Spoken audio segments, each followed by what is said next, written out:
I just want to go ahead and let's dive right into the scriptures, okay? Is that all right with everybody? It doesn't matter if it isn't. We're going to dive right in. Matthew chapter 22. We are in a series called Beyond, and for those of you who are new or have been visiting or hadn't been here in a while, Beyond is how we end the season, the year. We talk about what has happened, and we've talked about that, haven't we? We've seen life change. Some of you have been saved this year, and some of you have been baptized, and some of you are getting ready to embrace group leadership and life group leadership, and you're nervous about it. Yeah, that's great. And some of you are joining community, and man, God has been so faithful to this people and this church, hasn't he? Yes? Okay, Wanda, I hear you. I'm going to preach with you today, me and you. All right? Matthew chapter 22. We talked about this last week, that our priorities better be right, church, that you better love God with everything you have and louder with your life than your lips even. And so we pick up, teacher, which is the great commandment in the law? Jesus says, love the Lord your God with all your heart and with all your soul and with all your mind. This is the great and first commandment. And we talked about that. Notice the next word. And, go to the next slide.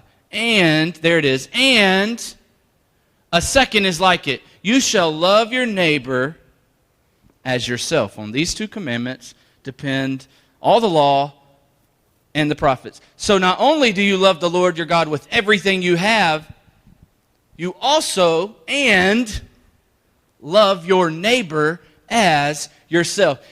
And we immediately, a lot of us go, no, are you kidding me? I've got to love the Johnson family because they are crazy. They live right beside me. They have a dog that barks all the time. They're trashy. I've tried to be nice to them, but they're just not having it. Chris, you're telling me I have to love those people? I like the Smith family because they're awesome. But I've got to love this family, and there's another family, and they're just weird. They don't come out until the middle of the night. It's just weird. I don't think I can love them. And there's this other guy who honked at me just religiously over and over again, almost weekly. And how do I love that guy? And Chris, you just don't know who my neighbors are. Now, understand when Jesus is talking here, he's not just talking about your physical neighbors. And I don't have time to dig into that. That'll be for another Sunday. But you need to understand that your neighbor, it's this world. It is people you come in contact with all the time. And Jesus says you better love them as you love yourself. Can I tell you who I don't love? It's none of you, don't worry. Maybe it is, I don't know. I don't love rude drivers. Manny and I were in the car the other day, and this guy just cut us off, you know? And, you know, we didn't love that guy or girl. We just didn't. We were frustrated at them. We had someplace to be. They cut us off. We had to brake a little bit. And I wasn't saying, God, I love them. Thank you for that. For that. That didn't run through my mind. I don't love people who are mean to my family. I remember when Lily, my daughter, was 2 years old. 2 years old. Lily's our only child. She was in her daycare. And we got the phone call that Lily was bit. Now, I'd like to tell you that your pastor went there and said, this is great. It's an opportunity for me to show my daughter love and kindness. And that's not my first reaction. It wasn't. I kind of went crazy. And not to anyone. I wasn't rude to anyone necessarily. But in my mind I was. That little 2-year-old who bit her, yeah, I didn't love that little girl. And I didn't love their parents. How dare parents raise a kid to bite? She's 2 years old, right? I get it. I get it. But I didn't love at that time. Are you like me? Is it you have a hard time loving those who just either harm you or do things that are against you, it seems like? Do you have a hard time loving murderers? Rapists? child molesters. And that's the extreme. How about this? Do you love people who gossip about you? You know who they are. The ones you avoid. The ones who have tried to harm you in some way. Do you love racist people?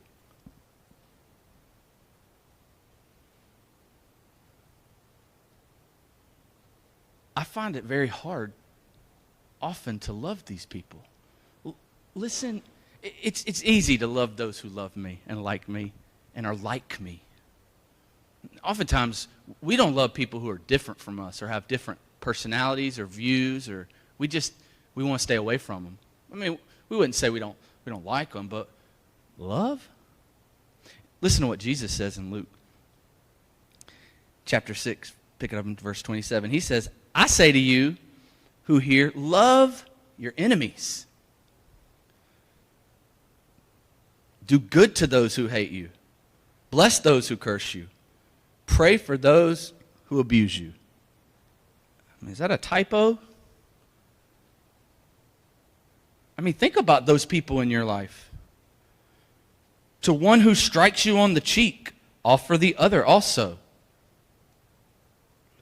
And from one who takes away your cloak, do not withhold your tunic either. Give to everyone who begs from you. From one who takes away your goods, do not demand them back.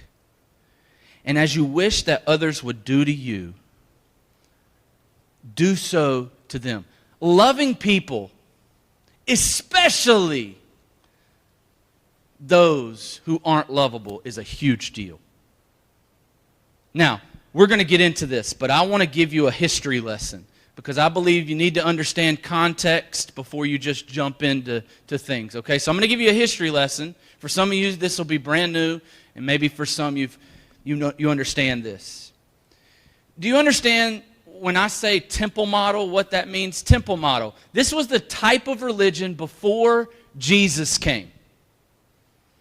This is an ancient model of religion. If you look at the Egyptians, the Assyrians, the Babylonians, the Persians, the Jewish people, and in many parts of the world today, this model of religion, this type of religion is still going on, still being practiced. Here's what it is.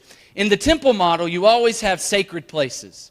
It could be a building. It could be a temple, a mosque. It's just a special place that you are going to meet with God. That's where God is, so you go there. You need to wear a certain thing when you go there. Certain dress. Maybe you cover your head. Maybe you don't show any skin. And it's also very quiet in that place. Very reverent and holy. In the temple model, inside of the sacred places, there's always these sacred texts. It could be inscriptions, it could be records, it could be oracles or documents, okay? So you've got a sacred place. Inside the sacred place, there are sacred texts, and there are sacred men. They're always men. And these are the leaders. These are the leaders. And they control the sacred texts in the sacred places. And typically, you always have sincere followers. People who are maybe superstitious, so they come. People who are scared of what may happen if they don't come. This was the temple model. Then Jesus comes to earth. And around the 4th century, this whole new movement began, called the Way. Did you know it wasn't called Christianity? It was called the Way. And Jesus comes on the scene. And when I say he just comes, it's not a quiet thing. He totally flips the temple model. I mean, now you have a new covenant. It's a new relationship between God and man. Direct access. New approach. You have a new command, right? We just read it. That all of the commands, over 600 of them, all of them now flow through that command that we just read. They would filter down through that, and that's how you would be evaluated. There was a new ethic, this trickle-down behavior. in all of the Jesus followers. And it just started this brand new movement, and eventually the church comes about. Now here's what happened. Jesus is crucified, murdered, killed. He was innocent, and he died. So the disciples now, they have to figure out, okay, how do I lead and love like Jesus did? He's not here anymore. So the church is established, and you see it thriving. And then what happens is century after century goes on, and eventually what happens, listen closely, is the temple model about all the rules, the traditions. The temple model comes back into play, and the Jesus movement, the way, Christianity, is sprinkled in the temple model. And here we are today. This is what happened in so many places across the world. Now the problem is blending the temple model with the Jesus movement, blending those two, the old and the new. What's really happened is we've ended up with something that has held us back. It's held us back, and what's happened is the church has been held back in terms of the church's influence in the culture or in the society. Wouldn't you agree that today the church is not as effective as it was in the first century? Yes?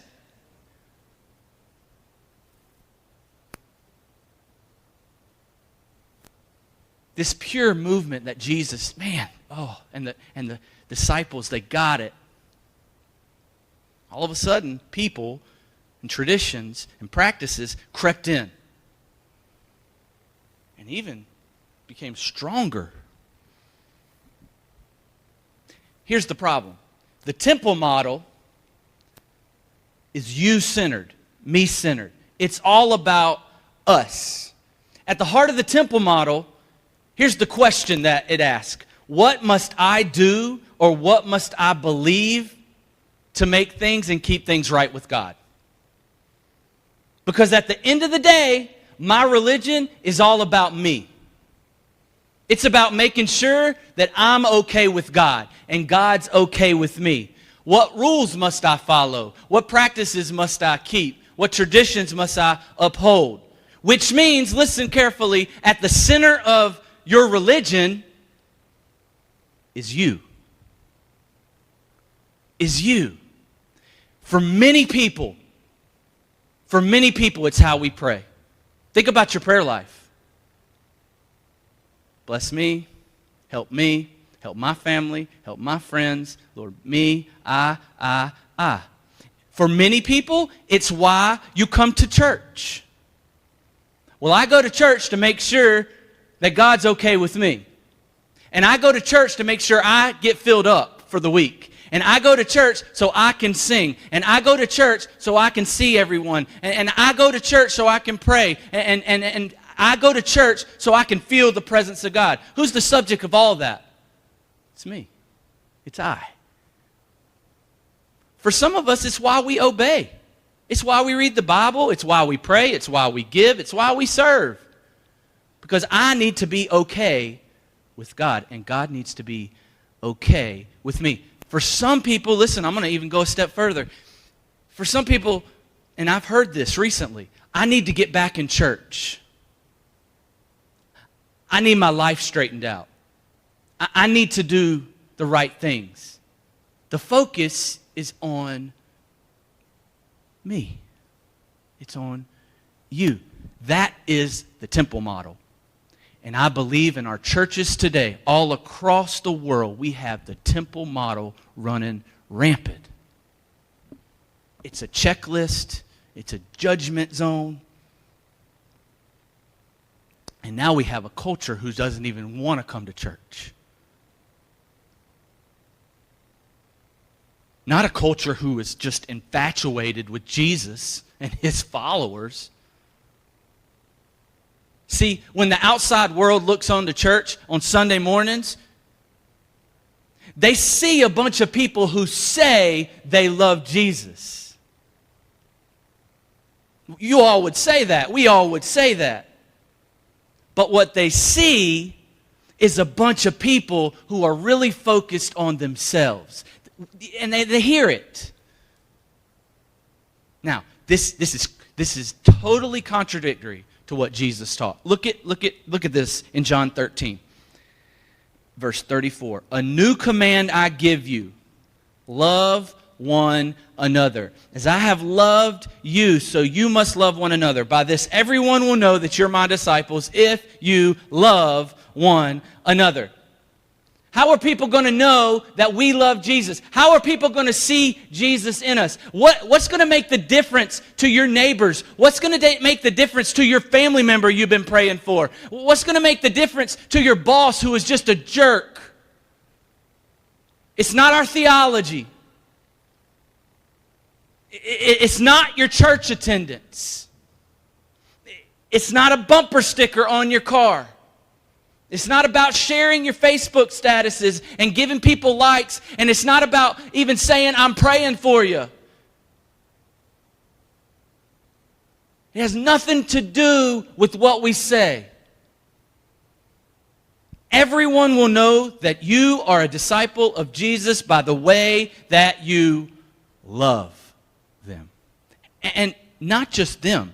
It's actually love one another, which we'll talk about. But here's the big idea today. Write this down. Put it wherever you got to. We have an app. You can fill it out on there. Ingrain it in your brain. If you can grasp this and we get a church that believes this, then the gospel cannot be stopped. I'm just going to tell you. And here's the big idea. Following Jesus is not centered. It's centered not on you, but on those around you. It's not centered on you, but on those around you. Jesus said, love one another. That verse we just, love one another. Who was he talking to when he said that? He was talking to the disciples. He was talking to followers of Jesus. So Jesus tells his disciples, and he's telling us, hey, love each other. Love each other. When Jesus is there, it's easy for everyone to know that they're disciples of Christ. When you see the disciples, they're with Jesus. Now Jesus, he's not here. He's gone. He was crucified, rose, and he's coming again, but he's not here. So how will people know the disciples are Jesus followers? By the way they love each other. And notice in verse 34, it says, love one another as I have loved you. Jesus says, you want the world to know me? You want them to know that you love me? You better love as I have loved you. How did Jesus love? I mean, there's a lot of descriptions about that. If I asked you one word to sum up how Jesus loved, right? You could throw some out. He loved fiercely, relentlessly, graciously.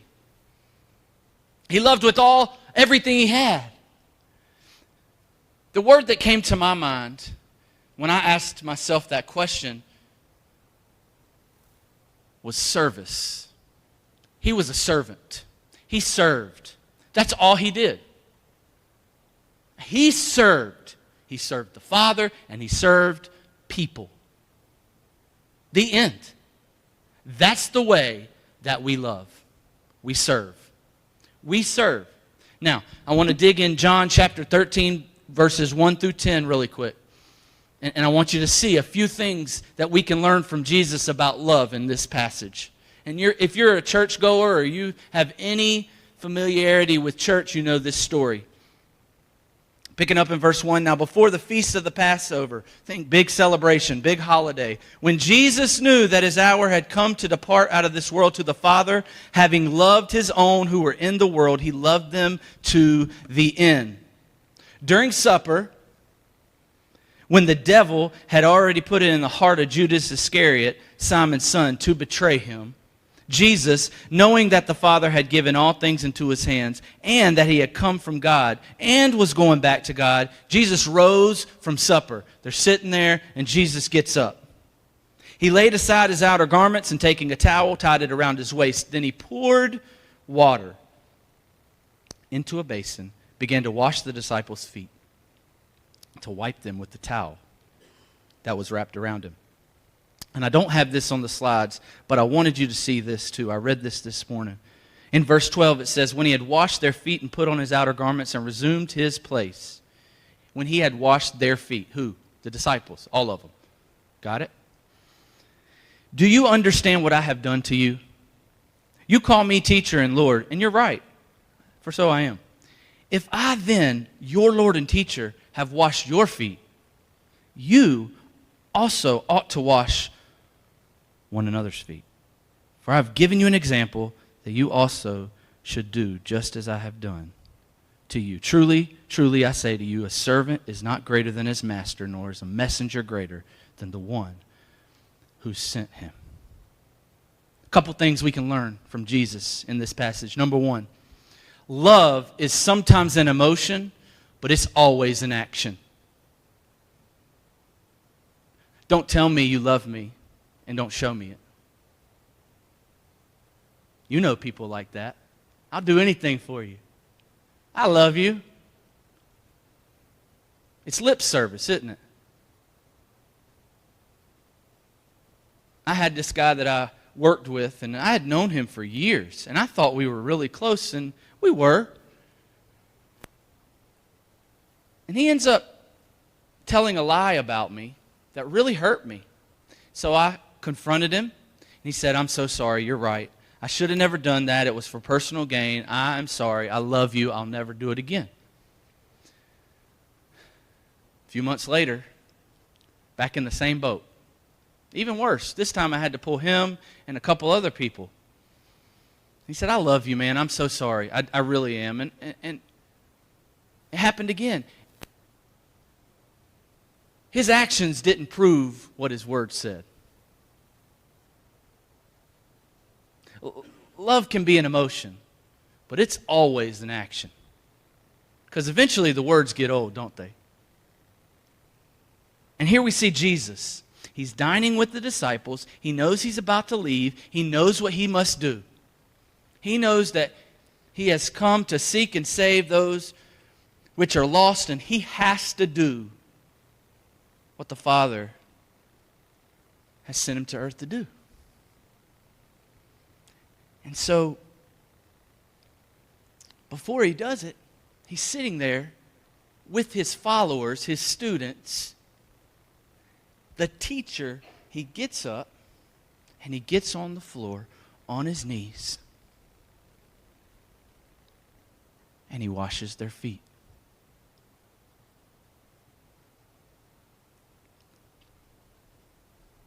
Because love is an action. Love is an action. You want to love each other in this church? Prove it. Meet needs. Pray with people. Serve. Now, can you imagine? Just think about the person you admire and respect the most spiritually. Okay? Think about that person, physical person. Can you imagine? And they're your mentor. They're who you learn from. You would do anything for them. Can you imagine them doing something that really doesn't even make sense? And that's my second point is, if we love people, we better demonstrate love in ways that don't make sense. You ever have something happen to you that just came out of the blue and you don't even understand why it happened? But it was just love. Back in the day, if we were alive during Jesus' time, we would pick our teacher. We would go out and we would find the best rabbi, the best teacher to learn from, to study from, to walk with every day.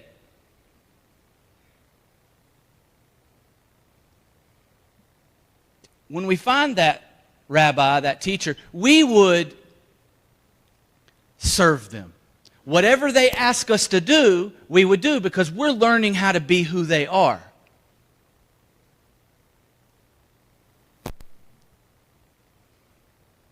So the master could ask you to do anything. Go get a bucket of water. Go help these people. Whatever it is. Except they wouldn't ask you to do one thing. Wash feet. Because that's reserved for the lowest slave. In a house, you had a slave, and when you came into a house, you know how we handshake, would you like a glass of water? We have some traditions, some things we uphold. Well, during this time, they would say, can we wash your feet? Now, remember, no sidewalks, no paved roads. We've got cobblestone, we've got dirt and dust, and we have dung. A lot of dung all over the road. And we're walking in it. The disciples, they're walking in it. And so when you come into the house, on your feet, on your sandals, if you had them, on your shoe, there would be dirt and dust and grime and filth and dung. A lot of it, all over. And so the lowest slave, they would wash your feet. The disciples, they're too proud to do this. I mean, they had just talked about who was the greatest among them. Who's the greatest? Jesus, the Messiah, the teacher, the Son of God. He humbles himself and he performs an act that only a slave would do. Think about it. Jesus is in heaven being served day and night by the angels. That's a pretty good waitstaff. He's in heaven. He humbles himself and he comes to the earth he created.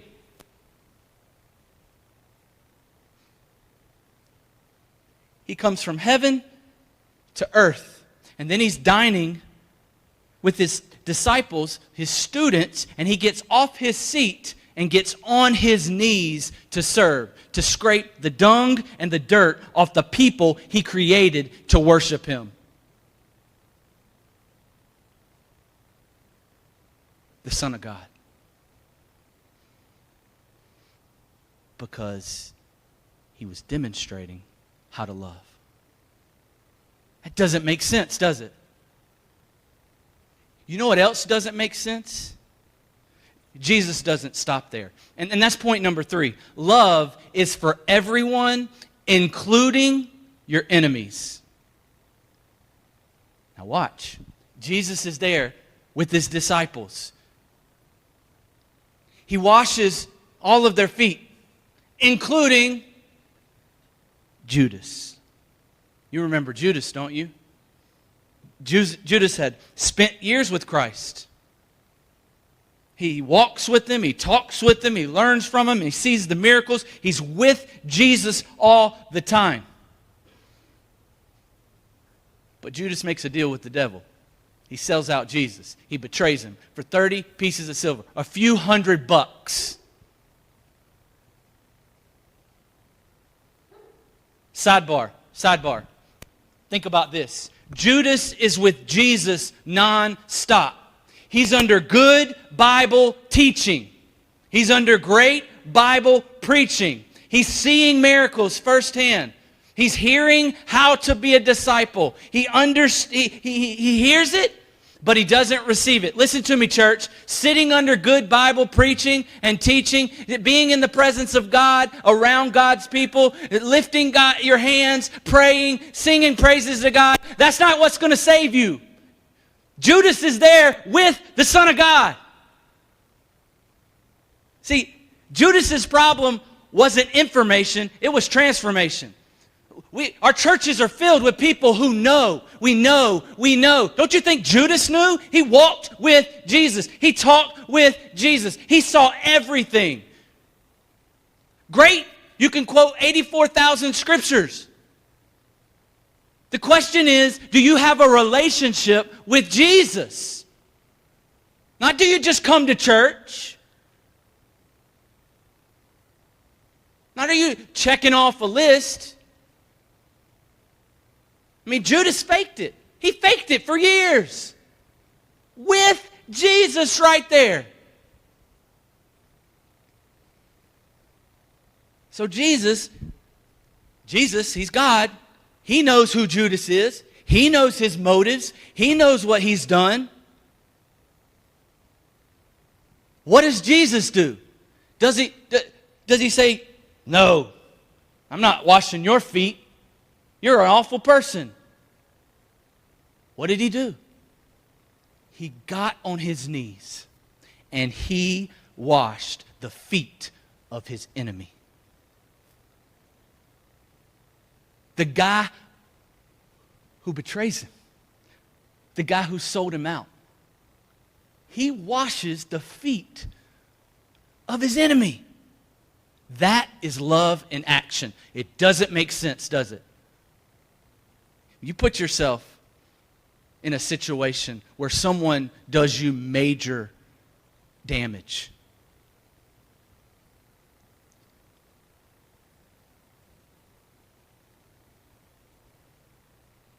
And Jesus demonstrates that, yeah, they're wrong, but you got to love them. You love them through it. And you don't just say it with your words, you demonstrate it. You demonstrate it. Why? Because following Jesus is centered not on you, but on those around you. Let me give you the last thing. Love assumes the best. You ever drive by, see the homeless people at the corner that they're always at? And what do you say? Man, I bet they got a lot of money. They're just working this street corner. They're probably not even homeless. Look at those shoes. That's not love. I'm not saying don't be wise. I'm just saying love assumes the best. I don't know if they really need it. We got some, this is your thought. We got somebody that's always asking for something. They always need something. Love assumes the best. Love assumes the best. So how are you doing with this? How am I doing with this? Because when I'm studying this, I'm wrecked. I'm wrecked. How are we doing at serving and loving those inside the church and outside the church? That's what every local church should ask. Because people will know that we're disciples of Jesus based on the way we love each other. The author of Hebrews says this, and let us consider how to stir up one another to love and good works, not neglecting to meet together as the habit of some, but encouraging one another, and all the more as you see the day drawing near. Wouldn't it be amazing to get together and say, hey, how can we be so aggressive in the way that we show love to each other that it would cause people to go, hey, I don't know who they are. I'm not even sure I believe in what they believe, but I definitely want to be a part of what's going on. That's what was happening. So how can we do that, Vision? How can we do that, follower of Christ? 2 ways. Number 1, be present and engaged. Don't miss this. This thing causes us not to be present. It does. It does. Look, we have to be intentional in our staff meetings. We can't bring our phones in. Because if it vibrates, if it goes off, it is a distraction. And we're not fully engaged and present when that happens. We need to rediscover the power of presence. Of being together with other people in God's presence. A couple ways I jotted down. Number 1, put the phone down. Number 2, be consistent, be steady about being with each other. Don't be sporadic, be steady. Parents, model it with your kids. Live life with other people in a gospel-centered community. Show them the importance of it. Show them the power of just being present with people. And don't just be present, be engaged. Man, my wife gets on me sometimes because I'm sitting there and I'm working on a few things and I'm at home and she goes, "Hey, you're not here." "Yeah, I'm sitting right here with you." Yeah, but you're not present. You're focused on all this other stuff. Be with us. Be with us. Be present and be engaged. I can hear you, but not hear you. You know what I mean? I can hear what you say, but it doesn't really register. And I just heard it, and I can even quote it back, but I'm not engaged with you. That means to be involved in, participate in, be emotionally connected, intellectually connected, physically connected with people. 1 John 3:18, "Dear children, let us not love with words and speech, but with actions and truth." Don't just tell me you love me. Don't just tell me you love God. Prove it. Prove it. Meet needs. Serve. Wash feet. Give. If somebody needs a car, give it to them. If you've got a car to give or know somebody who does, pray, and ask them and see what happens. You know, we had a church member here recently give away a car to another church member in need. That should have been celebrating time. That's amazing. That doesn't happen. And this person 2 years ago probably wouldn't have done that because they are growing in Christ. They are plugged in. He said, "I see a need. I'm going to meet it." That's awesome. We got people who have given money to other people, who've paid bills for other people, who fix things for people. Meet each other's needs. Can you imagine if the first place you run to is the church for help and we actually did it? People would go, whoa, I need to see what's going on. What's happening? They're loving each other in radical ways that don't even make sense.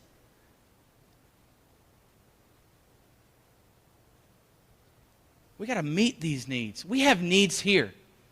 We need more, listen to me. We need more people to serve in our kids' ministry and in our audiovisual ministry. Those are two huge needs we have right now. And some of us aren't serving anywhere. And I'm not talking about every Sunday. I'm talking about once a month. Once every other month. Whatever you have can fit in your schedule. But we need people to serve. That's how we love each other. That's how we love your kids. God's doing crazy big things on Sunday mornings and Wednesday nights and even during the week during life groups because people are serving them. And I know what happens. We all go, "Man, I just don't have the abilities. Like, I don't even know what I'm good at. I don't even know if God can use me." Listen to me. This is so key. God doesn't need your ability. He needs your availability. That's it. You give me a person who is just willing and available. God is able. God is able. Because following Jesus is not centered on me, but on those around me. Number 2, we go and we share. Now, the way we love each other here will show everyone that we're the disciples of Jesus.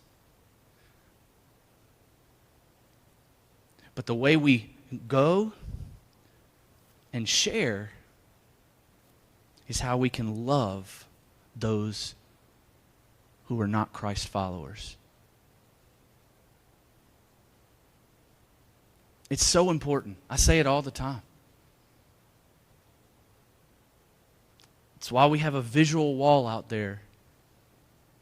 And that's why you have every opportunity every single day to have a gospel conversation with somebody and say, hey man, let me just share what Jesus just did for me, or what he has done for me, or what he's doing in my life. You take somebody to lunch and you say, can I pray?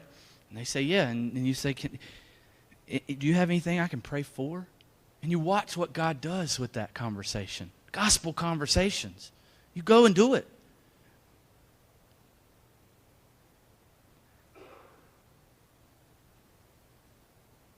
It's hard, isn't it? It's hard to love our enemies. Just to show a hand, don't want to embarrass anybody. How many of us would say there's somebody in your life that has done something wrong to you and it's just hard? Just raise your hand. Yeah, I mean, look at that. I mean, how do you wash their feet? How do you love them like Jesus? I think the gospel has to saturate you. Romans 5, listen. God shows his love for us, that while we were still sinners, Christ died for us. Since therefore we have now been justified by his blood, much more shall we be saved by him from the wrath of God. Listen closely. If while we were enemies, we were reconciled to God by the death of his Son, much more, now that we are reconciled, shall we be saved by his life. Don't you ever forget that before the glorious day where you realized God's grace and love, and you repented, and you chose to follow Jesus, before that moment, according to that scripture, you were an enemy of God.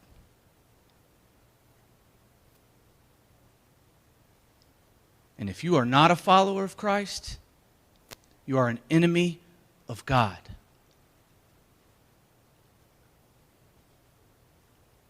But God so loved you that he said, yep, that person wants nothing to do with me. That person is in deep sin. That person is lost. He's destined for eternity without me. He has no hope. But I love them so much that I am going to do something that doesn't make sense. I'm going to demonstrate my love for my enemies, and I'm going to give them my Son as a sacrifice to pay the price for them.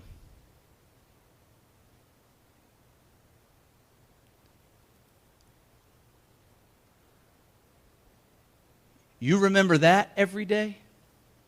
It puts in perspective how big your enemy is. And you should be able to lay down your life to serve your enemies. Share Jesus. People's lives are at stake. You ever think about your enemy's problem may be that they just don't know Jesus? Because at the end of the day, your devotion to God is illustrated, demonstrated, and authenticated by your love for others.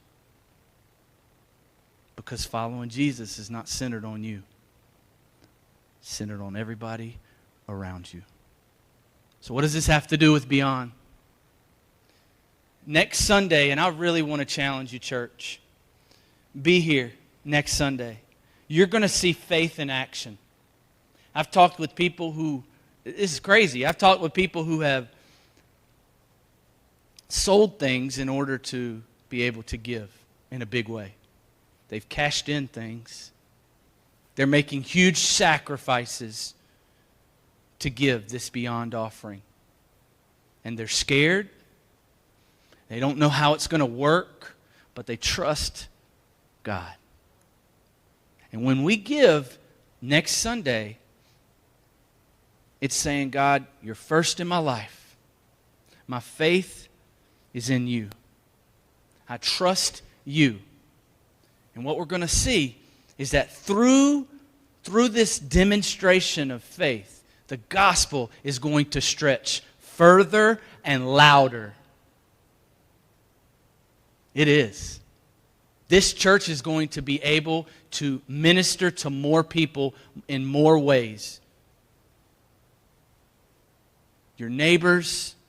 We've got big plans. We want to do these things called Serve Saturdays, where we just, if you remember our 4-919 week, where it's a week dedicated to serving the 919 community, and we were the hands and feet, we were getting out there. We want to increase it.